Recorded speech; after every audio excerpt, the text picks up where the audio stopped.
Tech firms with tech that disrupts the status quo face enormous challenges when it comes to government regulations. The regulators become defensive and startups have to learn how to play hardball. For example, Uber had to use customer loyalty to fight the New York City taxi lobby and it won. The defensive nature of regulators comes from the fact that they get their jobs via political appointment. The politicians who appoint them get donations from influential people in finance, transportation, health sector, etc.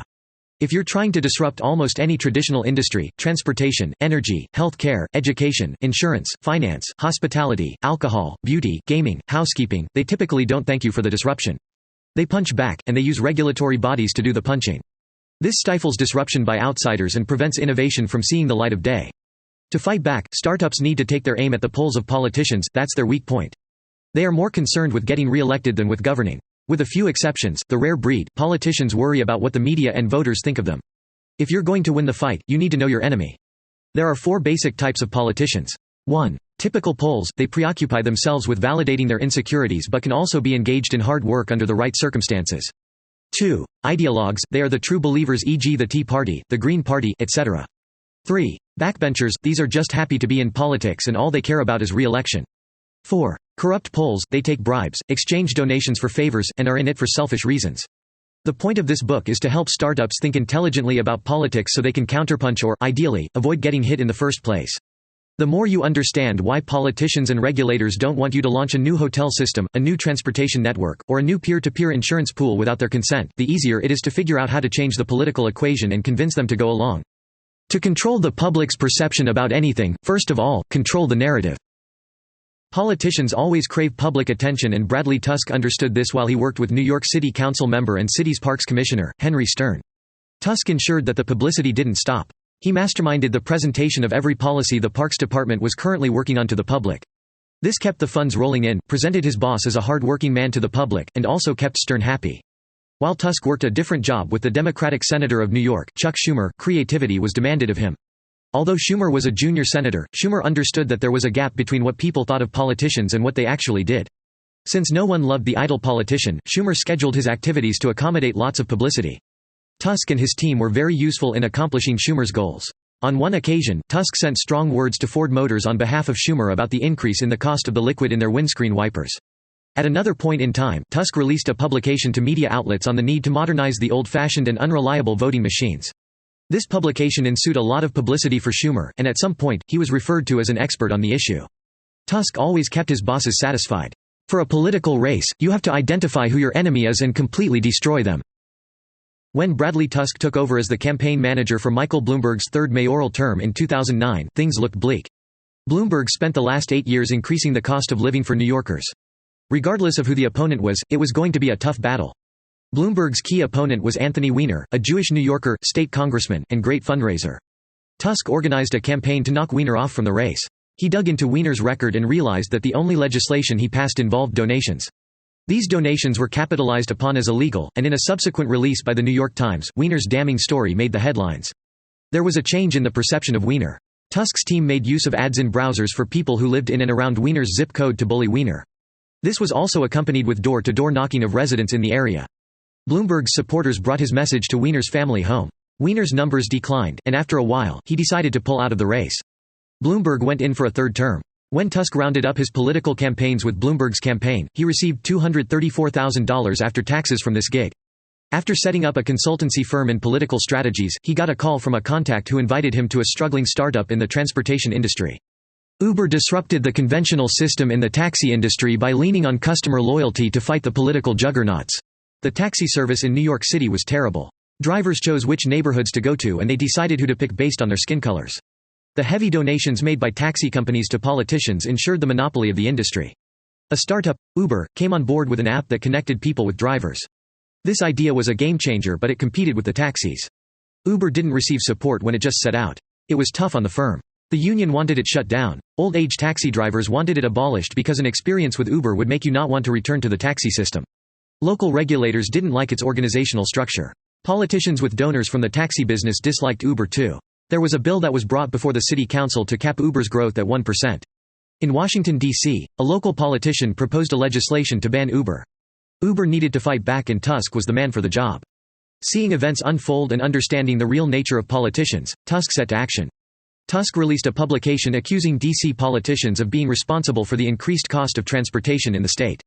His team launched a campaign in the media that painted Mayor Bill de Blasio as corrupt for supporting the taxi industry's monopoly. Uber drivers and users also decided to flood the city council members with complaints. A button was included in the app that connected users to an email address so they could post complaints to the city council. In a few days, over 30,000 emails and tweets were sent. With this move, the politicians were forced to act. The council removed the growth cap bill without demanding concessions from Uber. After the victory, Tusk came up with Travis's Law, which he named after Travis Kalanick, Uber's founder. It states that to disrupt any industry, you must enter with a product that is better than your competition's product and get customers on your side with good service. Your customers and the media provide advocacy and publicity respectively.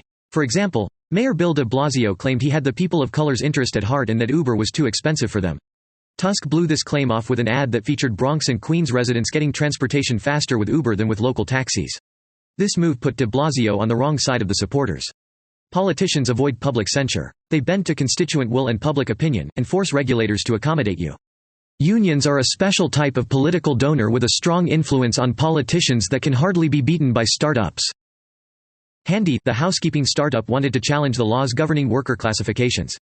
According to federal laws, you are either a full-time employee or an independent contractor. As a full-time employee, you get Social Security and other benefits. Startups do not usually categorize employees as full-time employees for obvious reasons. Handy sought to come up with a portable benefits package, somewhere between full-time employment and independent contract. This makes sense considering we are in the information age and people tend to change employment more frequently. There was only one problem: the New York City unions. While Uber was for drivers and passengers, Handy bridged the gap between contractors and customers. Handy sought to integrate benefits such as pension and healthcare for its independent contractors. This idea would make unions lose their relevance and political influence. Conversely, independent contractors can't unionize. They do not have representation. Unions are more concerned with their political influence than their love for workers, if any existed. Labor President Hector Figueroa was up for re-election. Figueroa wasn't prepared for his comrades to perceive him as weak by paying attention to improving the working standards of the unorganized independent contractors. The Democrat governor, Andrew Cuomo, maintained an indifferent position and refused to go against anything the labor union condemned. Handy got support for a tax reform bill from GOP representatives in Congress and support from Uber and Amazon. Yet, this was not enough to fight the unions. They are a powerful political force. The death of a company begins with disregard for political strategies, but with the right tools and skills, you can beat the status quo. The daily fantasy sports industry didn't see sense in picking up interest in politics, and it paid a huge price. Although, the daily fantasy sports have recorded a lot of success over the years, proper political strategies would have kept it above the saga that nearly brought it on its knees. FanDuel and Draft Kings are the biggest names in the daily fantasy sports industry. They went head-to-head in all competitions. In a meeting with Tusk in 2015, FanDuel acknowledged liking his idea but felt more concerned about the competition than political strategies. This position changed swiftly after a publication in October 2015 that claimed an employee from DraftKings won $350,000 on FanDuel by trading on inside information. All hell broke loose. Daily fantasy sports was shut down in New York and 39 other states. With the support of anti-gambling agencies and aggrieved casinos, daily fantasy sports went through a lot of litigation. The industry would have had more protection if it had taken political strategizing more seriously. After the legislative session in 2017, daily fantasy sports were allowed to operate in 15 states. You need the right tactics to force your regulators and other political bodies to change. Lemonade came into the show with a different style. It set out as a fully digital insurance company but sought to operate unconventionally. Lemonade was the first online peer-to-peer insurance company. By eliminating brokers, agents and offices, it was able to offer low insurance rates to homeowners and renters. Lemonade was about to disrupt the insurance market. The idea appealed to venture capitalists and they were ready to buy into it, but there was a challenge. It threatened the existence of insurance companies. The New York Department of Financial Services didn't want to register Lemonade because it wasn't like the others who sold insurance. Working with Lemonade, Tusk met with the governor of the state, Andrew Cuomo, to compel regulators to register Lemonade. He also launched a campaign that described Governor Andrew Cuomo's entire state as anti-innovation. The state's Economic Development Corporation and the Housing Department pulled their weight behind Lemonade. An online petition defending consumer rights was created. With backing from a couple of venture capitalists, Lemonade threatened to leave New York for London. Lemonade was willing to leave since the state didn't want to develop technologically. In a meeting with Andrew Cuomo, Lemonade's lobbyist made it known that if the governor didn't grant the registration, it would publish its choice of bureaucracy over job provision in the Wall Street Journal. Lemonade got its approval after some days. The Lemonade experience provides proof that startups have useful tools in their arsenal in the fight against the status quo. All you need is a good narrative for the media, ads, and the moral high ground that challenges the quid pro quo system in the political sphere. Condemn politicians as anti-tech, anti-progress, and you will get them singing. After all, they want to do well during elections and keep their constituents happy. Politics become mainstream when more people vote. The only way to make politicians make the changes you want is if you threaten their re-elections. They do not care about capitalism or innovation. The best idea will be left to rot if it does not affect their polls.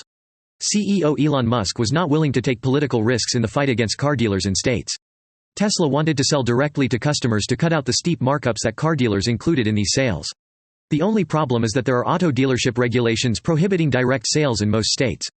The condemnation of auto dealers as being anti-environmental and an obstacle to job growth didn't move a muscle. These auto dealers donate to politicians and sponsor sports teams. Despite being a force for change, Tesla could not beat the status quo because it was not willing to play hardball. When founders think they are smarter than politicians, they end up with a rude shock. You need to know what you're up against and have the right tools in your arsenal. Although Bloomberg pulled out of the presidential race, Tusk orchestrated a campaign for Bloomberg to prevent Trump from winning. Early 2016, when Michael Bloomberg decided to run for presidency as an independent party member, he met with Tusk. Amidst the distrust for the mainstream parties, Bloomberg stood tall as the ideal candidate. He was financially buoyant enough to fund the elections, and his campaign wasn't based on special promises to any group at all. As mayor of New York, he was pro-innovation. He used tech to post all his campaign promises online and to report progress made. Tusk agreed to take a leave of absence at work when the days drew nearer. Seeing that Bloomberg couldn't win at the Electoral College, Tusk's plan was to win as many states as possible. That way, the president would be elected by the House of Representatives. He enlisted the help of constituents in the sharing economy. For instance, on the Uber app, there was the Bloomberg button that enabled riders to get a free ride to the polls. The next thing Tusk did was to isolate Trump and Clinton from Bloomberg. Tusk portrayed Bloomberg to Americans as a man who didn't have superpowers but was going to get the answers. Bloomberg's plan was to bring in the tycoons and business moguls. For example, Elon Musk was Bloomberg's favorite for energy secretary, Bill Gates for education, and Warren Buffett for treasury. Later, Bloomberg quit his campaign, seeing that his involvement in the race would simply increase Trump's chances of winning. Bloomberg didn't want Trump getting a chance at the Oval Office. Trump's victory remains one of Tusk's greatest disappointments. To Tusk, Bloomberg's presidency would have offered a better and safer America. Technology must be fully integrated into politics to be able to tackle the world's biggest problems.